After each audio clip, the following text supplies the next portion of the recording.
Hey, this is Gene from the Mediums, Messages, and More Substack, YouTube channel, and podcast.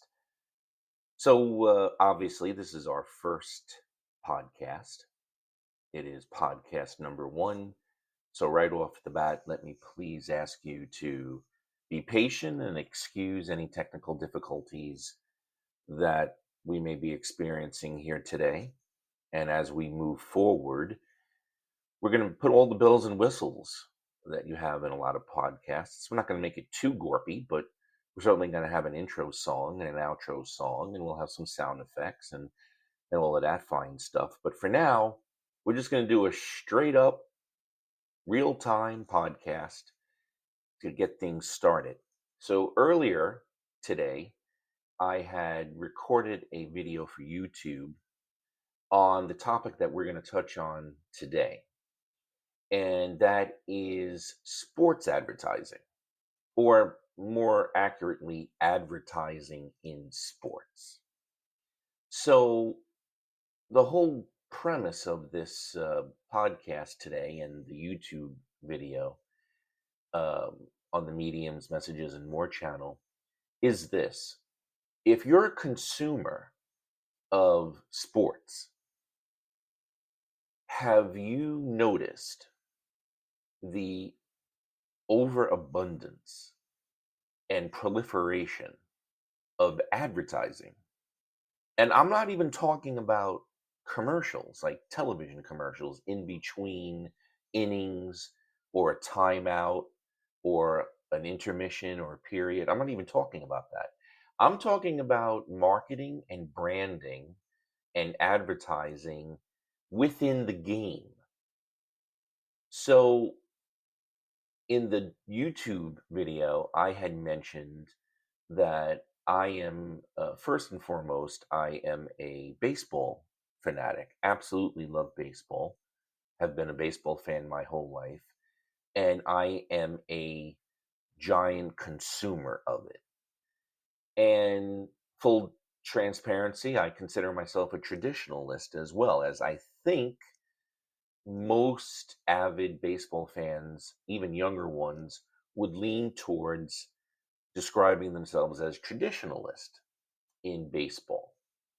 Um, and when it comes to the advertising within the game, I noticed that it has gotten to a point where I cannot enjoy the screen anymore.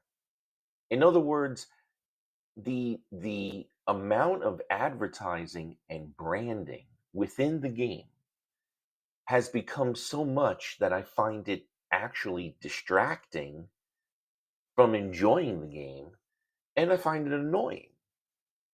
And so when it gets to that point, and you take someone like me who is a very large consumer of baseball, and I watch baseball, if not 7 days a week, at least some portion of it, close to 7 days a week, I'll tune in. And I really love the game. So if I'm getting annoyed by the volume, the visual volume, the visual distraction of branding and advertising in the game, to the point that it actually upsets me, that I find it distracting to the enjoyment of the game, are we at a point in general where advertising in sports has become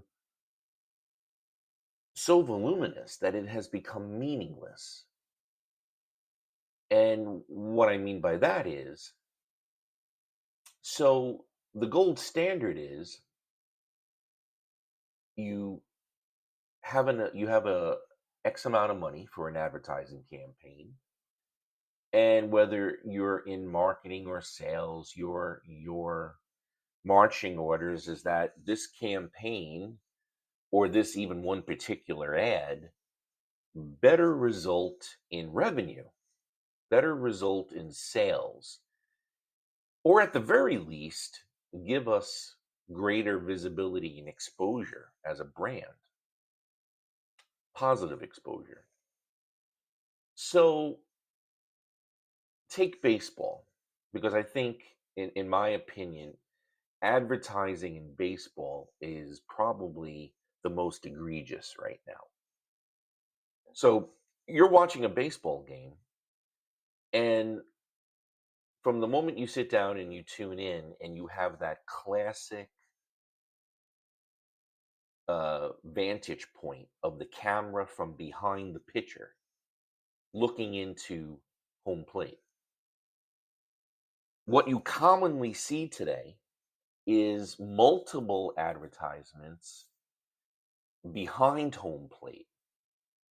When they started this several years ago, it was one or two, the most, billboard ads that were static. Now it's multiple ads in a lot of stadiums that rotate, that change. Then you have a logo, a brand on the pitcher's mound.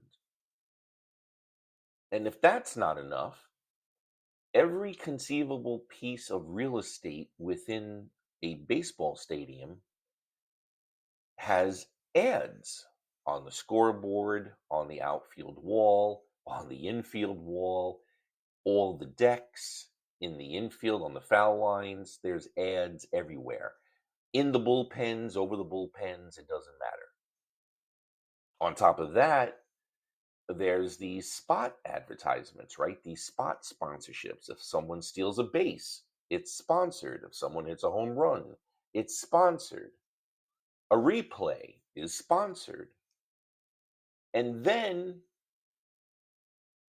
for what a lot of traditionalists absolutely abhor, is it finally happened where Major League Baseball allowed branding advertisements on uniforms, which in baseball is kind of sacred. Of all of the major sports, the baseball uniform was like the last vestige of unblemished landscape in sports, where the baseball uniform was untouched.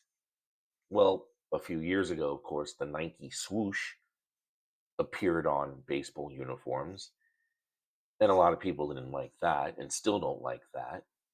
Of course, before the Nike swoosh, there were baseball caps that had the New Era logo on it, but that was pretty small and on the side of the cap. Not too bad. But then, beginning last year, it happened, right, where teams started putting logos of sponsors or of a major sponsor on their sleeve of their uniforms. And full disclosure, I am a lifelong New York Yankee fan, and I've watched the New York Yankees uh, f- for many, many years and absolutely love the team. But to me, here you have one of the most prestigious brands in all of sports, with one of the most famous, iconic uniforms in all of sports. And despite the billions that the franchise is worth, plus the billions that the sports channel, yes, network that covers the Yankees is worth, doesn't matter. So they put an ad, the logo of a sponsor on their sleeve.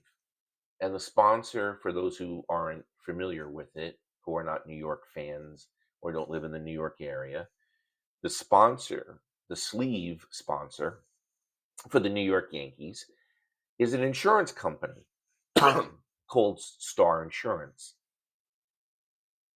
And at least with the Yankee uniform and the Star Insurance patch, the colors mesh. So Star Insurance is using kind of that Yankee navy blue. But you have a lot of teams across baseball where the sponsoring logo on the uniform is a color that is completely in clash with the uniform. It just looks ugly. Some of them are just horrible looking and they look cheap and they look cheesy and honestly, they look unprofessional.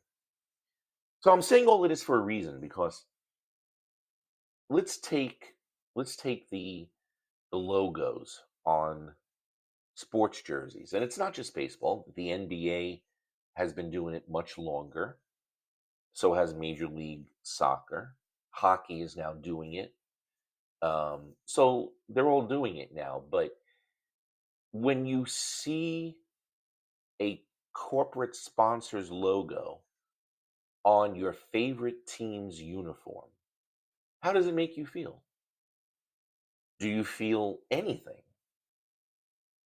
And if you do feel something, is it annoyance? You don't want to see it.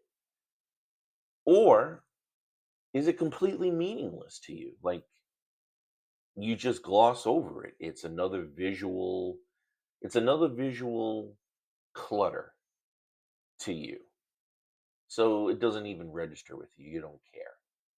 Or does seeing a logo on a sports jersey, as well as the logo on the football field or the soccer pitch or in the baseball stadiums, does it make you interested in the brand and interested in purchasing and therefore actually purchasing the service or the brand product? Does that happen? My own opinion on all of this is it seems to me a giant, and generally speaking, a giant waste of money. I just find it hard to believe that in 2024, when there is now an oversaturation of advertising in sports, where it is everywhere you look, that advertisers are truly getting a return on the investment that helps the bottom line. Now, I've worked internally. I've led communication departments in several organizations. I've also worked on Madison Avenue. I've worked at big agencies and small PR agencies. And the marching order has always been consistently that if we're going to put aside X amount of money for an advertising campaign, or it could even be one ad, the return on that investment is an increase in sales, an increase in revenue.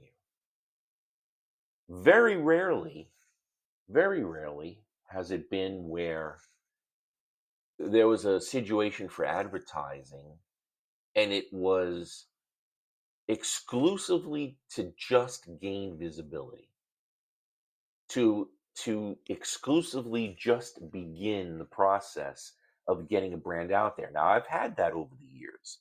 I've done work for startups, entrepreneurial startups that were literally at the beginning phase of their business, and so therefore they had no brand visibility, they had no legacy, they didn't have any type of advertising campaigns to speak of. So any ads that they were doing were really to first establish the brand and to gain visibility.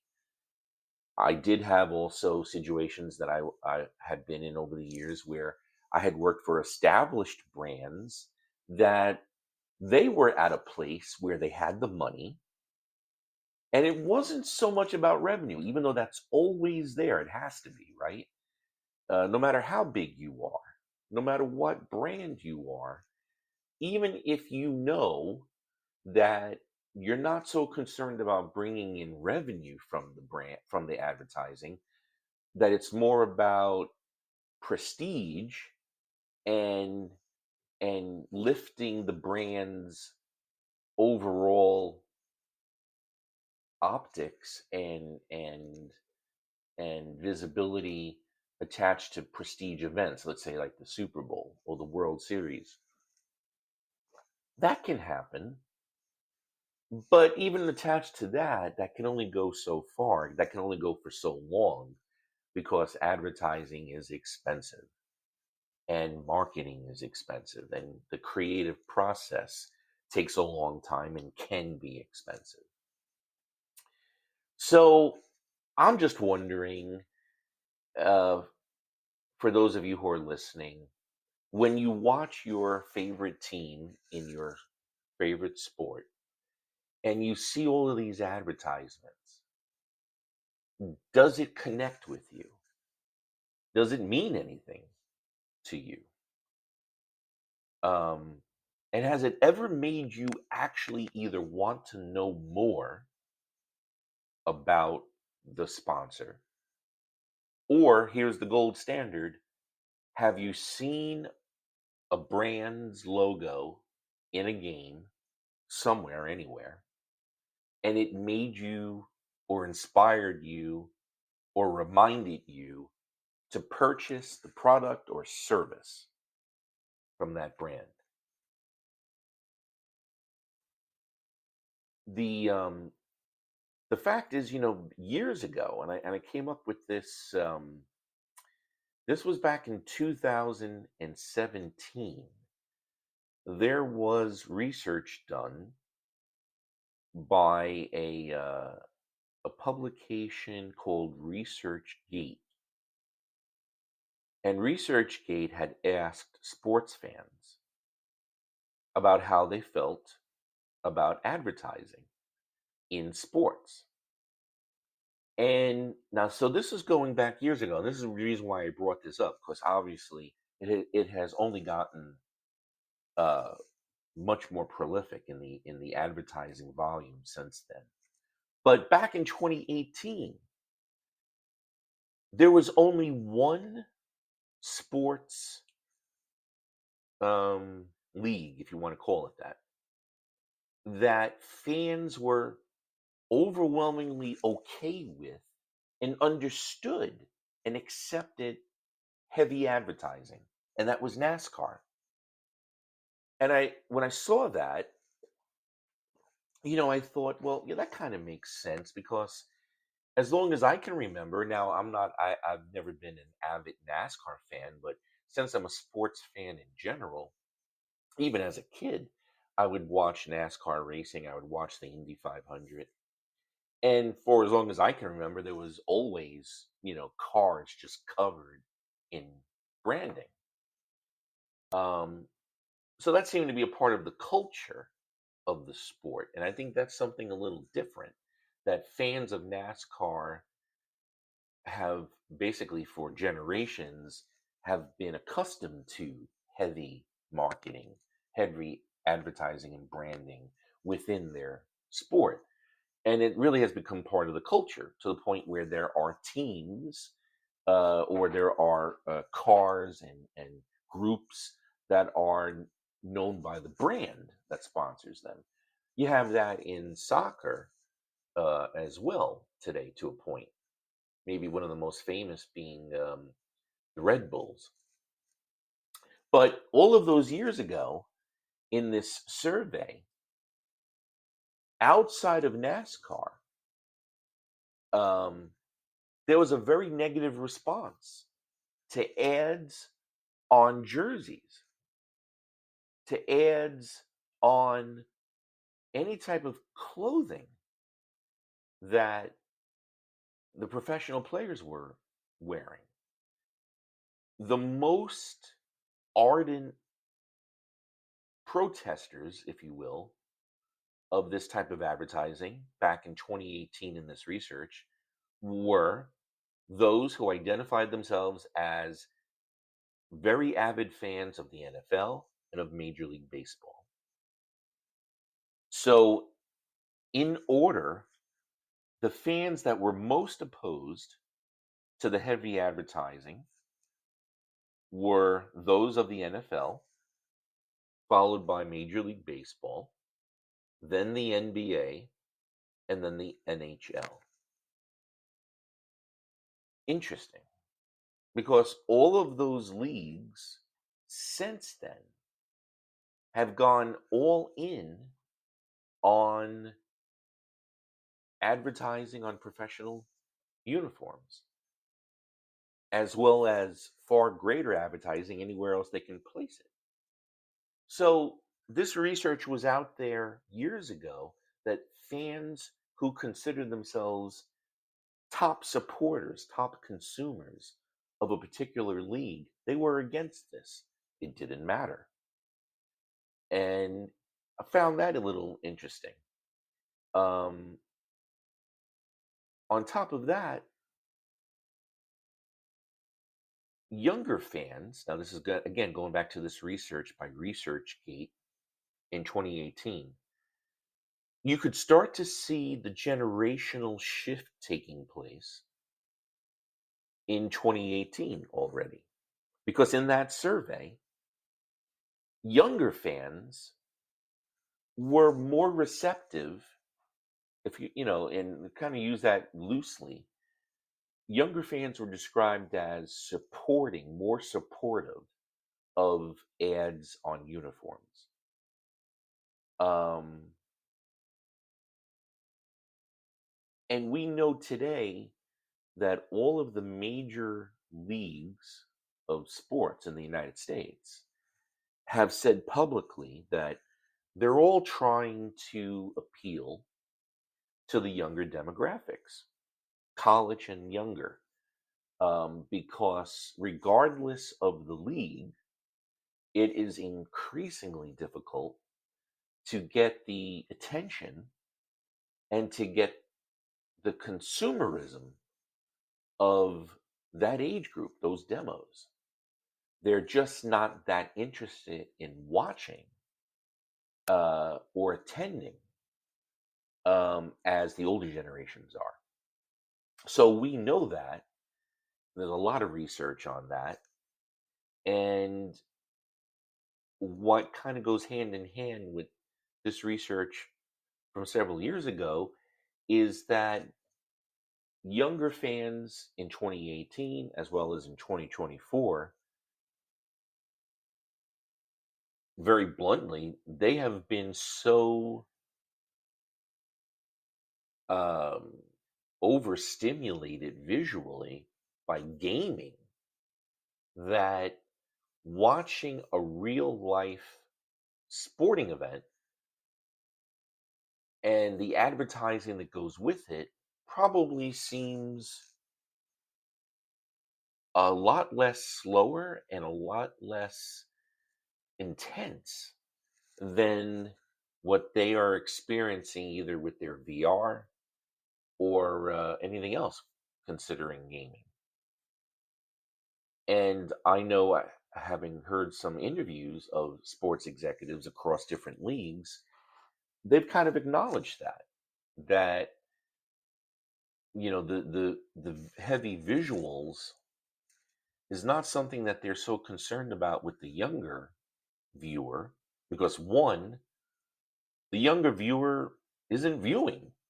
and, uh, and they're trying to change that, but also they have been so accustomed to heavily visual gaming that it doesn't phase them.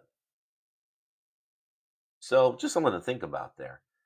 But in general, though, um, we also know from recent uh, headlines and all regarding sporting and marketing and advertising that the younger you go, the younger that you go from college and younger, those demos are not only not attending sports, they're not interested in watching an entire game.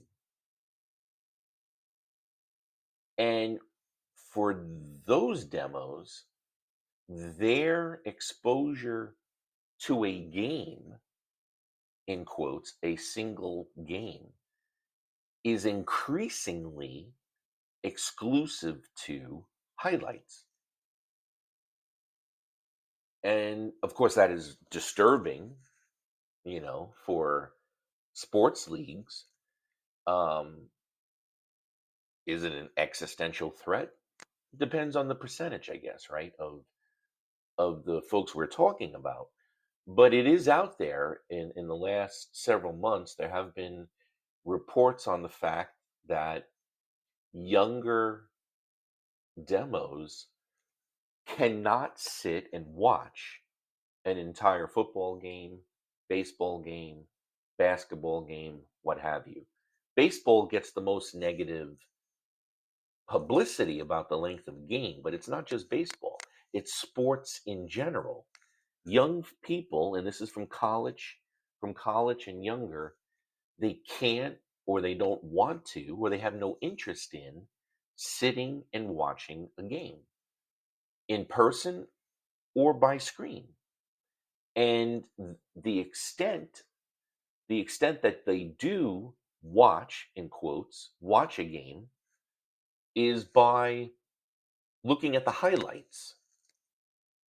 So then, if that's the case, and you have this information in front of you as commissioner of whatever league, well, then you really don't care, bluntly, about the oversaturation of advertising, right? Because the younger folks aren't watching, they're only taking a look at the highlights. And as long as you have your TV contracts, well, then, okay, let them look at the highlights on ESPN's app or Fox Sports app or Yahoo Sports app or wherever people are getting their highlights from. But for the people that are actually tuning in, and that's still the overwhelming majority who are tuning in, including young people who are interested in watching a game, is the advertising worth it anymore? There seems to be a lot of analytical research out there, as well as um, anecdotal, that in general, people are fed up with the amount of advertising. And when we say fed up with it, we mean one way or the other, they're tuning out. So is it worth it? I mean, I want to say, have the games been, has the game experience been hurt by so much branding and marketing all over a game? My bias to that is it has been. I think the viewing experience of a game, especially baseball, has really been hurt. The aesthetics of it. That's my own personal opinion of it. I find too much visual advertising where the screen is just filled with ads. I find that distracting. I find it a negative, but I might be in the minority. I'm not sure. I'd be interested in hearing seeing your feedback, your comments on how you feel about it in the comments section. But also, to be fair, there is there is at least one outlier who has done very well with an enormous amount of advertising uh, in sports, and in particular, college football, and that is Dr. Pepper. Now, 10 years ago, Dr. Pepper was kind of, if not a fading brand, it was a status quo brand, right? It wasn't necessarily growing. If anything, maybe sales were on the soft side. And and a decision was made that Dr. Pepper was going to be marketed to younger people as well as the college football crowd.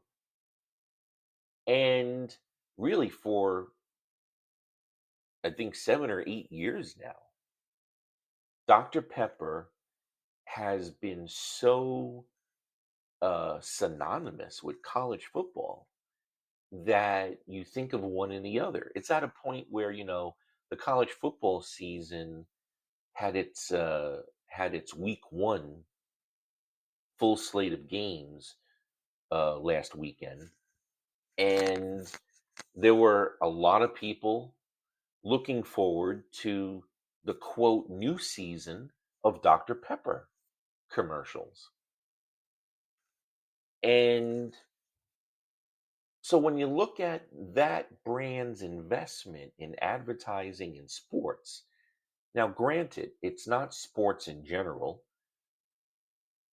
It was a decision to hone in on a particular sport and that particular sport's particular audience and demos and just go after it. And they went all in. And to their credit,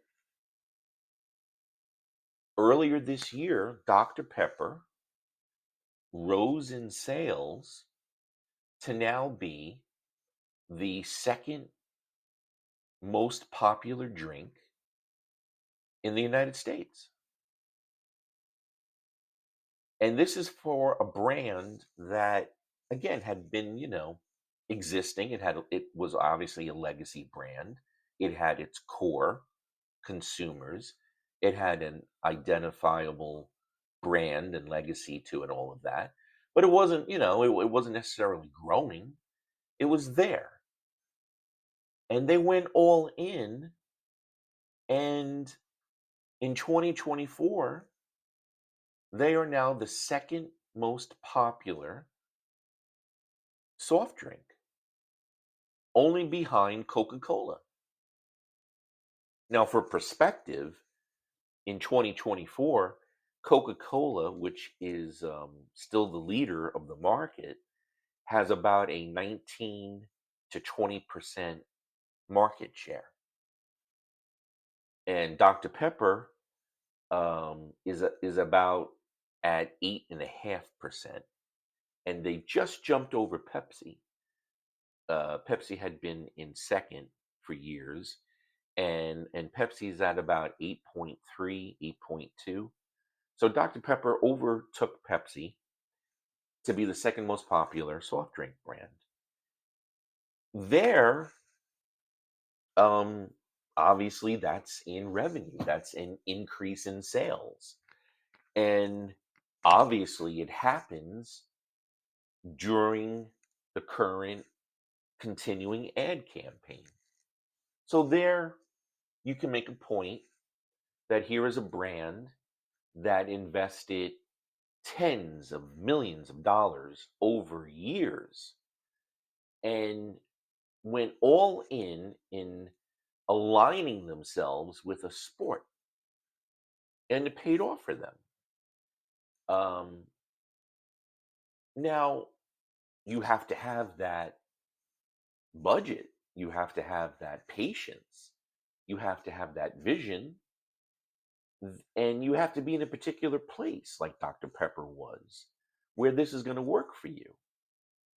Honestly, when you look at an NFL game and you see all of the advertisements within the stadium, um, does that mean anything to you?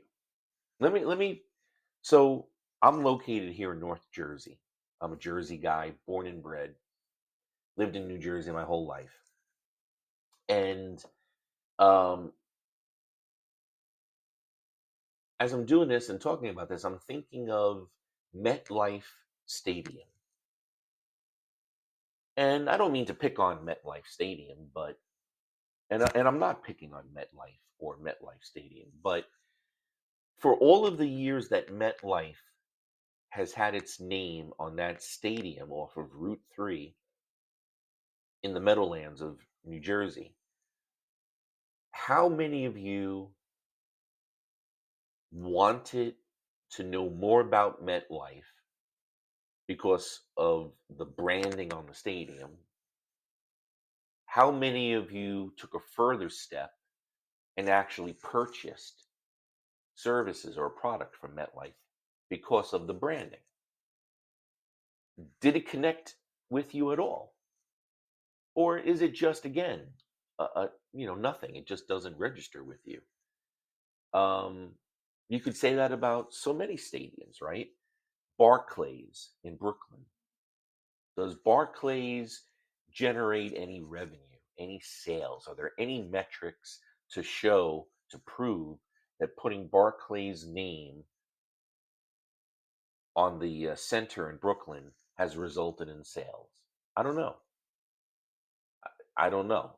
Not that I'm aware of. There's no hard data that people at Barclays have that it has done that.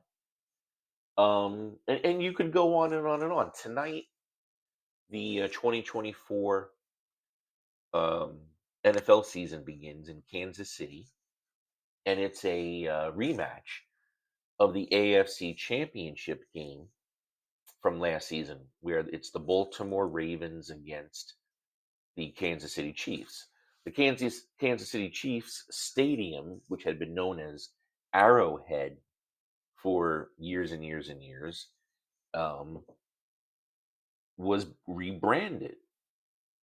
Right? I think a year ago. I think it was rebranded. Um, and the name of the brand is, and hopefully I'm getting this right. I think it's pronounced Giha or Giha Field. So it's Giha Field at Arrowhead Stadium. It's spelled Geha. Now, I don't know what that brand stands for. I don't know what it is. I have no interest in learning more about it. It's in Kansas City. I'm assuming it's not a national brand. I never heard of it. Um, but was it worth it for that company, for that brand, to spend the millions that they did and putting their name on the stadium? Maybe for them it is. Again, in that situation, you can argue maybe that at the end of the contract, that brand will have raised its visibility. It will have more brand exposure, and more people will know who they are and what they do. Um, and if that results in more revenue, great. But in general, I do question if the sports advertising is really worth it. Now, the NFL, of course, last year, something like 90% of the top 100 telecasts were NFL games.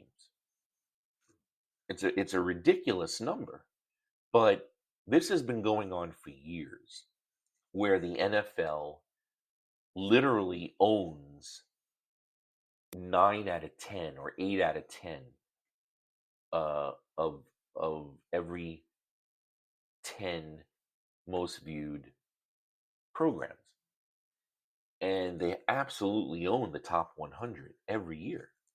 They are the overwhelming majority.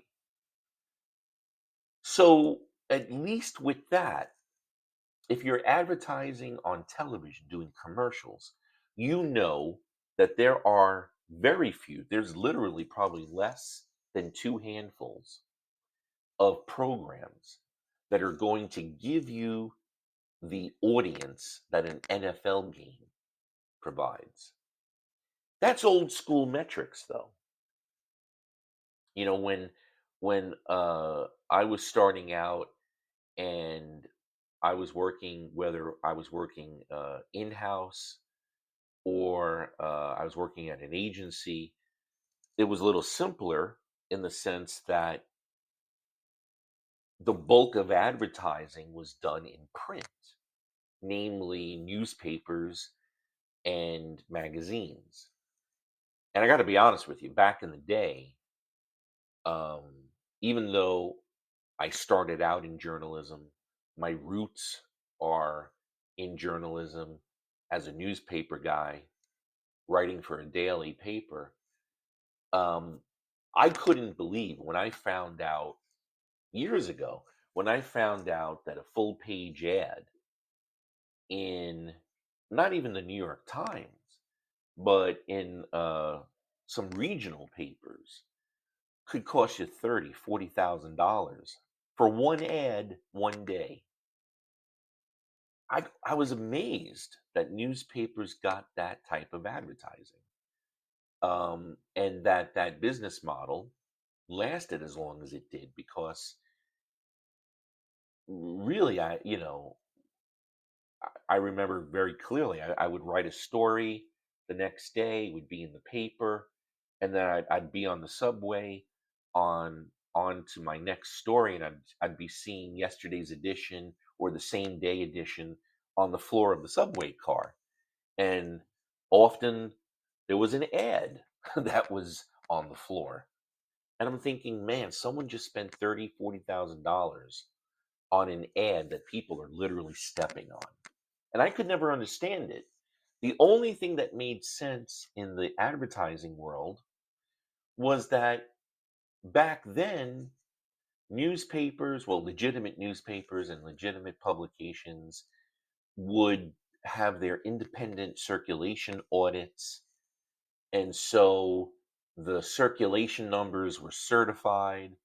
And, and at the very least, an advertising campaign could pick a newspaper and they could say, okay, this independent circulation audit says that on Sundays, this paper has a circulation of 600,000 people, or on Thursday, it's 400,000 people. And this was certified, it was audited, and at least you had metrics of your potential audience. What always struck me funny about that was back in its heyday, the newspaper business could say, we have a certified circulation of 600,000, 700,000, a million. But of course, how many people were turning the pages of a newspaper and reading an ad, you know? And of course, that was always the conundrum, right? That was always the debate. But at least there were metrics that were legitimate to a degree that people could rely on. Same thing with magazines, whether it was a weekly, a quarterly, a monthly. They had their circulations audited, and they can come to you and say, the this is the circulation of this magazine. And so therefore, and then some of the ones that were ahead of their time could break down by income, age, who their readers were.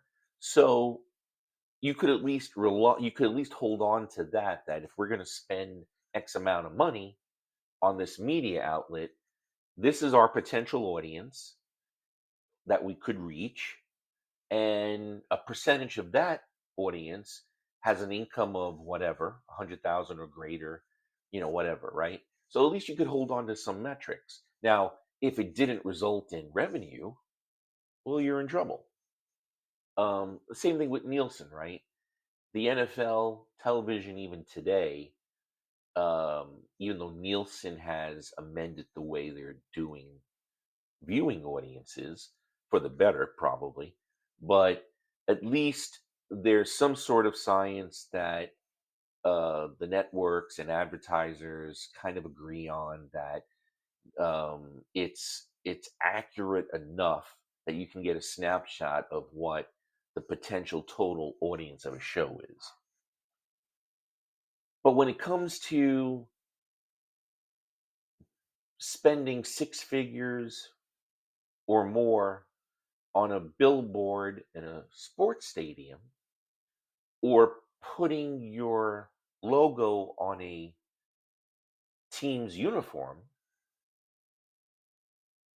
you wonder what metrics could there be that are going to tell you that it was worth it for Star Insurance to spend that money putting their logo on the Yankee jersey, or that it was worth it for Motorola to put their logo on the San Diego Padres jersey. That one stands out to me because I don't know if you've seen it or not. You can easily Google it in images, but if you look at the current San Diego Padre uniforms with the Motorola logo, to me, it's hideous.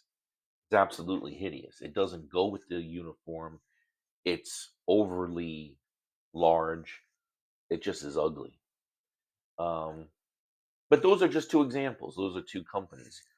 One is established, Motorola, right? One is very well established, a market leader, and one is, I guess, like, honestly, even as a Yankee fan, I'm not too familiar with Star Insurance, which, I don't mean to single them out, but I'm a Yankee fan, and having their logo on a Yankee sleeve has not made me interested in their brand, hasn't made me want to learn more about it, and certainly not purchase anything from them. So, but then again, Motorola's ad on a Padre uniform wouldn't do that for me either.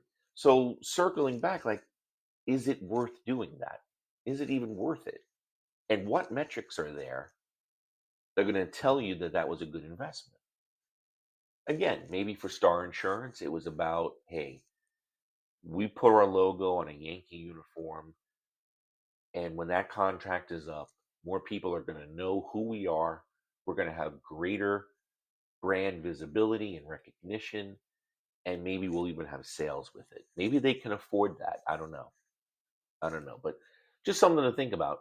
So, getting on all of this with advertising in sports, um, just tying it all together. Do you think there's too much advertising in sports today? And when you are watching a game, especially on a traditional television screen, and if you have, of course, the very large screens, but especially on a traditional television screen, as well as your phone, your tablet, or laptop, is it too much visually? Is there just too much advertising? And does it annoy you? Do you just simply gloss over it? It doesn't connect at all. So you don't patronize the brand, you don't look into it, you don't care about it. It's just visual clutter. Or has it resulted in you honestly either wanting to learn more about it or purchase, be a consumer of that brand? I'd be very interested in seeing the feedback, um, and your take on that. So I just thought, for our first podcast today, since tonight is the NFL kickoff for the 24 season, and college football just kicked off a few days ago, and we're getting now into the pennant races for baseball and so on. It's a really good time of year for sports, and it really it just struck me watching some games over the last several weeks that, man, there's a lot of branding, and it just feels too much. But is that an age thing? If you are college age or younger and you're listening to this, does it matter to you? Are you annoyed by it? Or do you simply, not accept it, but it is what it is. Like, it's just there. It's just there. Just like the players are there and the field is there. These ads are just there, and it doesn't even matter to you. If you're older and you grew up with a totally different viewing experience and it does annoy you, how much does it annoy you? And has it made you at times just walk away where you can't enjoy it because there's just too much clutter on the screen? Be very interested in hearing your feedback. So, just want to say thank you to everyone who's listening and who will be listening. This is the Medium's Messages and More podcast that goes along with the Medium's Messages and More Substack newsletter and the Medium's Messages and More YouTube channel. And you can find information about all of that in the links that are provided. And I'm sure we will be touching on this topic as different sports seasons go on, and I have more time to collect some more research and share it with you and have a discussion with you about it. Um, but just wanted to get on, since it is the kickoff tonight for the NFL season, and to share some thoughts and to get some feedback from you, and to say welcome. I'm very happy. I'm so grateful that you've joined, listening, and I hope that you continue to tune in when we have new content available. And I promise you that even though we're in beta stage right now with everything, we will be adding the bells and the whistles, and ironing out the kinks technically as we move along. So just bear with us. So this is Gene. I hope you're doing well on this day, and I hope you have a wonderful rest of the week. And we will have a new episode up soon.